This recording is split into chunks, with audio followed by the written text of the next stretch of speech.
Something that Dr. Kendi and I talk about frequently is how white kids don't have good heroes. Dear Martin was my third written book. Exactly. Because the first one was about, it was like an urban fantasy, and it was about a black girl who glowed in the dark and was like prophesied to defeat darkness. A lot of the publishing response had to do with, there's really nothing special about this character. I'm like, she's black. Yeah. You don't have any of these. Yeah. And it was like, oh, well, we don't know if there's a readership for this. Yeah. So essentially what you're saying is you don't think black kids read. Right. The tricky thing is you can't make somebody recognize that they're being a jerk. Like it's something they have to confront, be willing to confront themselves. New York Times bestselling author Nic Stone. Writing is freedom. It's freedom from the confines of reality. It's freedom from all of the things that are oppressive. When I sit down to write, I can literally be anyone. A journalist and now author whose new book is an absolute must read. The Black Queen has everything you need in a book that you just can't put down. I kind of got a front row seat to all of the things that I kind of explore in this book. The modern day segregation, the undercurrent of racism. We are frequently taught to empathize with people who have less than we do. Yes. To empathize with the person who's going through something, who's struggling. Yes. We are not taught to empathize with the person who has more. Yeah. Most of the time we're taught to like hate on that person a little bit, right? So learning how to empathize with a person who is better off from the get-go for me, it was hard, but it also made me feel really empowered. Okay, right. Hey everybody, I am Jumata Emile, and of course, obviously, this is the lovely Nic Stone, the woman of the hour. Give her. And she's also a very good friend. So I'm gonna warn you guys right now, we about to have a lot of fun. We about to cut up with y'all. So and if y'all have any questions, just raise your hand toward the end, because I'm about to ask her a lot of stuff that I want to get to know about. But obviously, she is the author of the Dear Martin Now series, and also a host of other books. The new outing is Dear Manny. And Nic, why don't you tell us a little bit about that for the people? Give the people a little taste of. Hi, people. Thank you all for being here today. Dear Manny is the third book and final book in what is now a trilogy, where Dear Martin followed a black kid doing everything right and still having to deal with racism. And Dear Justice followed a black kid not doing everything right and definitely having to deal with racism. Dear Manny follows a white kid who is recognizing how his black friends' lives are impacted by racism. And this is interesting. I want to talk about this because, like you said, your first two books were told from the perspective of black boys. Black boys. And obviously, the black male voice is one that is not that common in YA. But this time you opted to write about a white teenager. Why this voice and why now? So the short answer here is because I could. We don't want the short answer. We want the long answer. I'll give you a longer one. But Dear Martin and Dear Justice get banned a lot. And I am fully convinced that part of the reason they get banned is because there are black boys on those covers. So this is a social experiment in a lot of ways. Dear Manny is a social experiment in that I really just want to see if these people who ban my books about black boys will ban a book about themselves. So we gonna see. We finna see. We're gonna find out. Right. So it's only been out a couple weeks, so I ain't found out yet. But eventually, thank you. I will. We're gonna give it time to see how people feel about it. But honestly, it really comes down to I'm over people taking issue with books just because they are about black people. Right. I can send the same message through a different character. Right. So that's what I'm doing with this book. Because it's literally the same. It's beat by beat, pretty much identical to Dear Martin. It's just got a white boy instead of a black one. But I think what you're doing, because with the Black Queen, we talked about this, is that I wrote with the Black Queen, my debut novel. I had it from the perspective of a white girl and a black girl. And I had my white character having to confront privilege as well. She was like a very rich Southern white girl. Yep. And I did it kind of the same way. It's like I kind of did it in protest of the fact that a lot of white authors will write black characters and they don't get questioned for it. But then also a lot of white authors will have white characters that don't confront privilege. and their readers are mostly white kids. And I feel like if we really want to dismantle racism, you teach a generation of children how to recognize privilege in this world. Yeah. And so I appreciated it when you first told me what you were going to do, because I feel like, or do you feel the same? I feel like a lot of white authors don't confront this topic. No, because they don't have to, right? And that this is something that I address in the book. Like, part of the thing with privilege is there has to be a willingness to confront it. You don't have to. Nobody's going to stop you from just ignoring it and continuing on with your life, right? So, and I completely agree with you. I remember sitting down to talk to Dr. Kendi. I did the young readers edition of How to Be an Anti-Racist, which is called How to Be a Young Anti-Racist. And something that Dr. Kendi and I talk about frequently is how white kids don't have good heroes.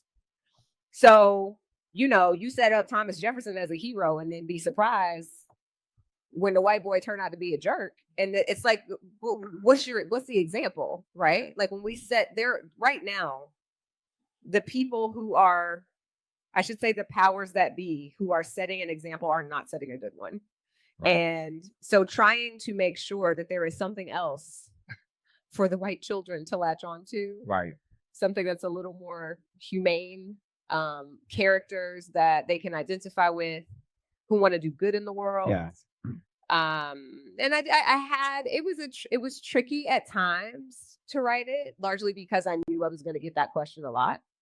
But frankly, it makes me feel pretty powerful to write a book about a white boy, and who gonna check me, really. Right. It's what, and that was the part that, so me feeling empowered has to do with like, the publisher's not gonna stop me from doing it.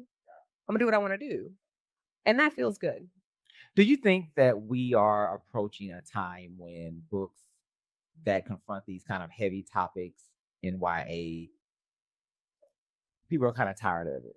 You know, I just don't, let me prep this with that, because like I have a teenage niece, and sometimes, you know, she'll be like, we're tired of reading about it. I'm tired of reading about race all the time. Like, can we have other books? Like, can we have something that's light? Yeah, totally. I definitely think that. And then I have to remind these kids, like, because I'll also get that question from teachers, right? Like a teacher will be like, can we have books that aren't so heavy? I'm like, yeah, I write plenty of books that aren't heavy. They're just not going to be taught in schools because there are no books taught in schools that aren't heavy. Even the books that we've been reading for 50 years in high school, like, it had to be heavy because those were the type of books that were considered to have literary merit, right? So you have your Adventures of Huckleberry Finn, you have your To Kill a Mockingbird, you have your Of Mice and Men, The Great Gatsby, the one with the little white boys in the wilderness. They all needed they behind the flies. Lord of the Flies needed a butt whooping, every single one of them. But like all of those books deal with heavier things. None of them are light, right? Because it's like, the books that are taught in school are books that grapple with stuff. So knowing that, and knowing that I write books that I hope will be picked up in classrooms, yes, there is struggle and there's also triumph. And you're getting Black characters who get to be the hero of the story. Yeah. And that for me is the most important part. What is it like to, because you've been in this a little longer than me. And so what is it? I know the first time I had a teenager, especially a Black girl, that came up to me at a book signing and like was almost in tears and was like, thank you for writing a book where, you know, a girl like me gets to solve a mystery. It was something that simple. And I literally almost cried. It was like, oh, you know, this is actually impacting. But what is it like for you to still have young people, no matter what their race is, come up to you and say, your book moved me because? Oh, it's wild. Like half the time I'd be like, stop playing. But like I was in Richmond, Virginia on Thursday, and I was at this high school. So in this county, it's Henrico County in Virginia. They did an all county read. They did 3 different books of mine. They did one at the elementary level. So they did Clean Getaway for all of the elementary schools. They did Fast Pitch for all of the middle schools, and they did Jackpot for all of the high schools. And like these kids would come up, this one girl had drawn a picture of me, and they'll come up and a lot of them are shy, and then I'll smile at them and I'll sign their book and I'll tell them they look cute. And then they can't even get past the table before they geek out, right? Like they get to the end of the table and they're like, oh my God. And it's weird. It's very strange. It's what, strange. is it like I know for me, like growing up, we didn't have a lot of books. We didn't have these books. Like I had to, Shakespeare is dead, friends. We yeah, couldn't go talk to these people. right. And so it's still like I'm like, oh wow, like now they look at me like, oh, I can make it, I can do it. It's like, but I thought to myself, like, how did I realize that? Because I think for me, it was always reading books, obviously that had white teenagers in them, and I would just be like, oh, well, if I wrote this book, I would just change the characters to black. Yeah. And I finally did that. And so I finally, but it's still kind of it's moving to like hear from young people a lot of the time.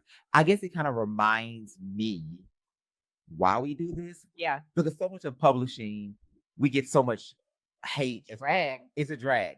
Our books are getting banned. We constantly have to defend our position to Ask for people. more marketing. Ask for more marketing. And then you meet the kids and it's just like, oh. This is okay. Let me go write another. Let me go write another book. I might have to get them to it a different way though, because they get on my nerves. I mean, it'll be another topic that you feel you can add to that you feel maybe is not out there as prominently. I haven't done girls dealing with the juvenile justice system. That's on my list of things to do. I haven't decided if I'm actually going to do this project. Like I said, yes, but I haven't gotten a contract yet, and they're taking really long on it. So I'm thinking about backing out of it. But like Scholastic reached out and asked me to write a book from the perspective of a Black girl set during the American Revolution. And I'm like, y'all sure y'all want me to do that? Wow. Because I'm going to tell the truth, right? Wow. So that's a project that I may or may not, I don't know. I haven't decided if I'm going to do it or not. And then I really want to do a book that deals with a Black kid who is sick. Like there's a Black girl with leukemia. So I've been working on that one too. Because like Black kids get cancer too, right? Yeah. I've never seen a book about a Black kid with cancer. Like I've seen a book about a Black kid with sickle cell. But when it comes to these like debilitating high mortality rate in childhood diseases, you typically only see them about white kids. And that's irritating to me. I don't like we be out here too. Yeah. I think that, the thing that you talked about having a Black boy on the cover, and I know that this conversation came up recently through the horrible echo center that is Twitter, but people were talking, I know, right? But there were a lot of like white readers who were saying that oftentimes if they see a Black person on a book, they'll automatically think that a book is not for them. And it kind of really touched a lot of discourse around this. And the fact that, as Black people, and I think other races, especially in this country, we can find connection in stories that really don't feature us. Well, we were forced. They have no choice. They didn't have a choice. But that white kids don't have to do that. Like, how often in publishing, when you were trying to get published, you had to hear, well, I can't connect with this character. It was a white editor telling you can't connect to a Black character. Dear Martin was my third written book. Exactly. Because the first one was about, it was like an urban fantasy. And it was about a Black girl who glowed in the dark and was like prophesied to defeat darkness. I don't know what we was doing. It's fine. I'm gonna self-publish that one. But what I will say is a lot of the publishing response had to do with, oh, we don't know that this is relevant. Yes. There's really nothing special about this character. I'm like, she's Black. Yeah. You don't have any of these. Yeah. And it was like, oh, well, we don't know if there's a readership for this. Yeah. Essentially, what you're saying is you don't think Black kids read. Right. And that was actually said. Somebody later came to me and said, yeah, I remember being in the acquisitions meeting for this book that you wrote. And somebody in the meeting said, well, Black kids don't read. And that's the reason they passed on the book. And I'm like, I did quite a bit of reading. I'm literally with kids all the time who are reading. It's just, there's this really messed up misconception. And the problem is people don't want to check themselves. I was about to say, how do we change it though? Like, how do you confront that and try to put a more accurate picture of the narrative out there? That's what we're doing. Like you and I, when we write these books, we are doing our best to put a better narrative out there, grasping on to this needle in a haystack opportunity and putting accurate literature out into the world. The tricky thing is you can't make somebody recognize that they're being a jerk. Like it's something they have to confront, be willing to confront themselves. And with implicit bias, like the hardest thing about it is that it's implicit. So it's not like a person is actively and overtly, consciously being biased and expressing their bias. So, you know, I focus on my work, my art, what I can do, and I go off when I have to go off. So with Manny, you know, this character of Manny, how did you approach the challenges he was going to face and how he was going to? I'm talking about Manny. Yeah, for Manny, the main character, Jared. Yeah. What with this book? How was he gonna confront what he had to face, and how you were gonna have him respond to that? Because I think for me, when I tried to do it in the beginning of doing Tensley's character, I was like, well, I'm not a white girl. I know what I want a white person to think when they're trying to confront privilege, but I don't know if that's accurate. And I had to have like some really like honest conversations with white friends that I had who kind of gave me insight into what white people talk about when we're not around. Yeah, same. It's the same thing.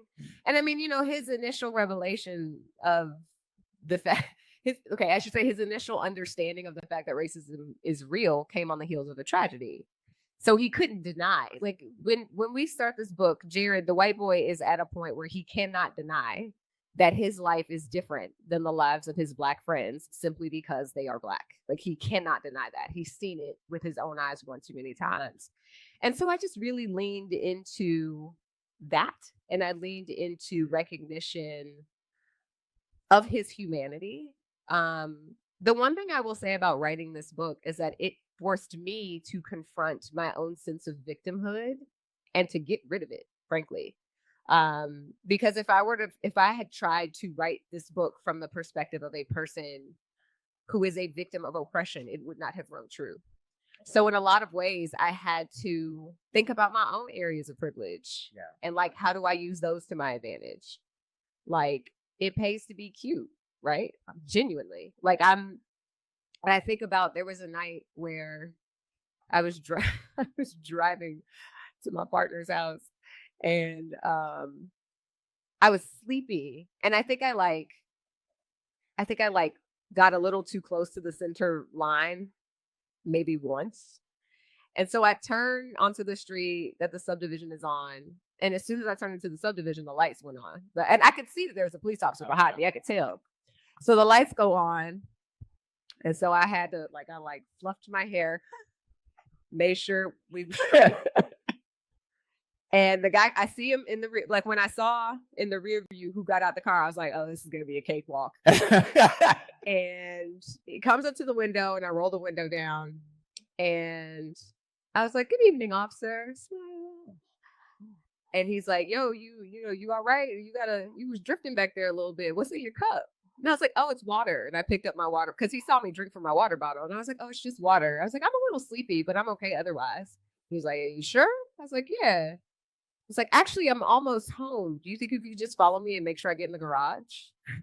Oh my God. This is women, y'all.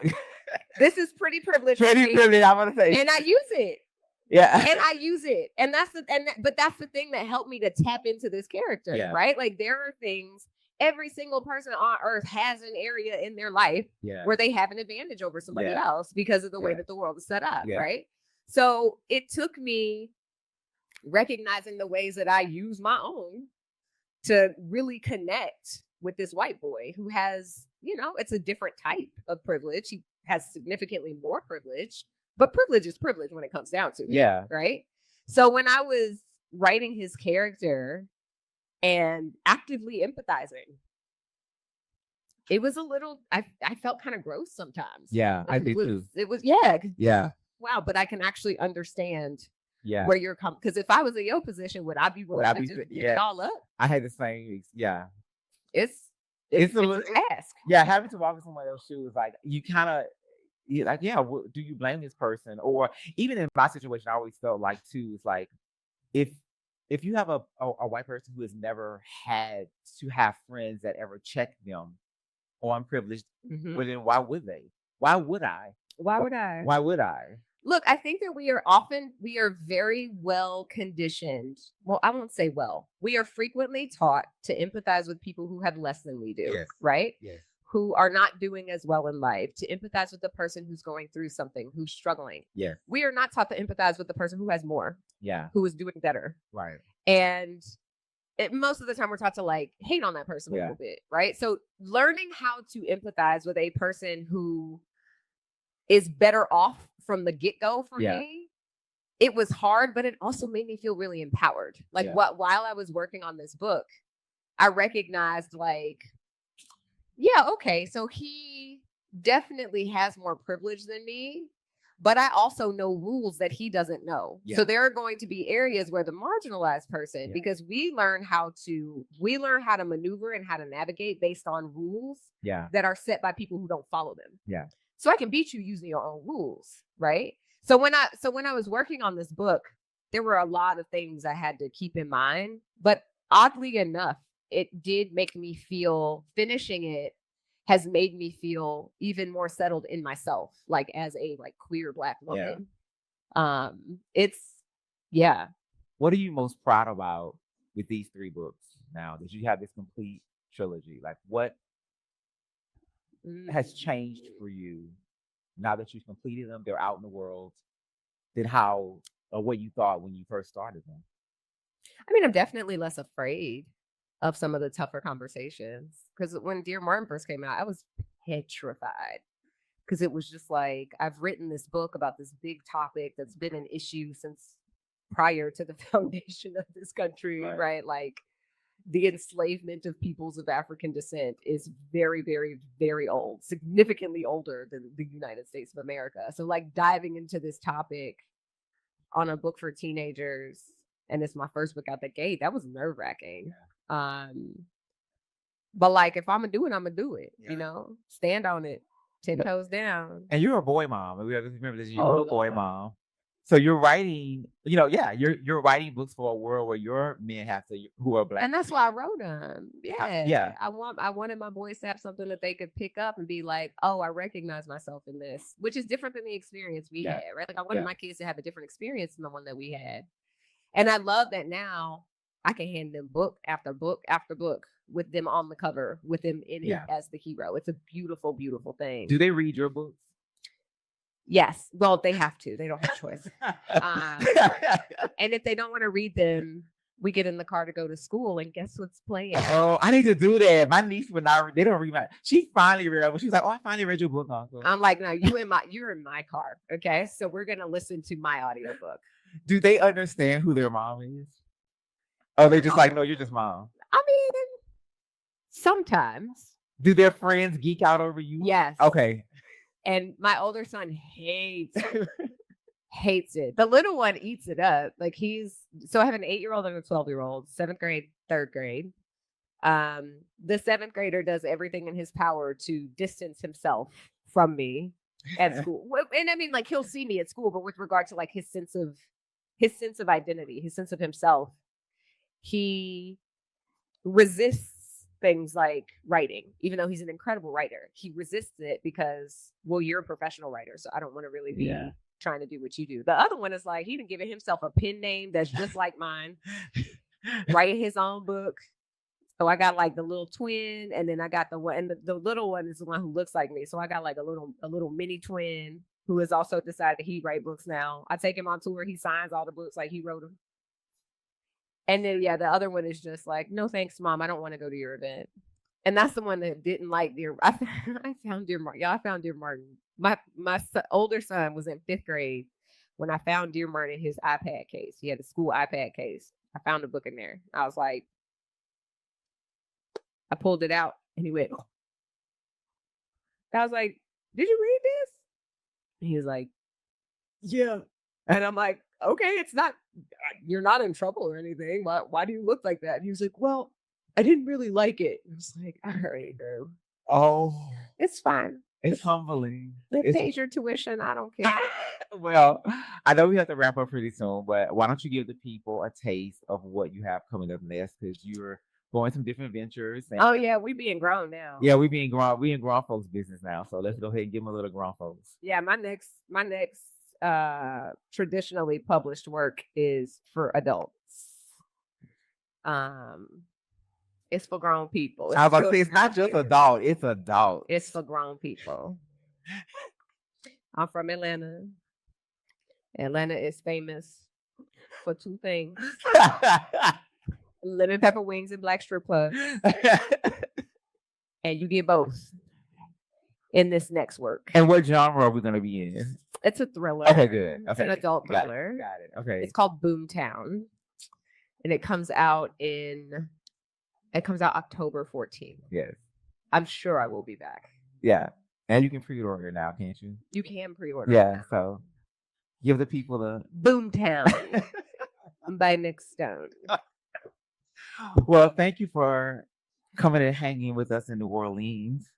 It's You are always fun. welcome to come back I will. because I love you so much. I love you too. And thank you guys for coming and sitting and hearing us just like talk what we usually do. This is what we usually do. So Chit chat. I know we just have you out here watching us today.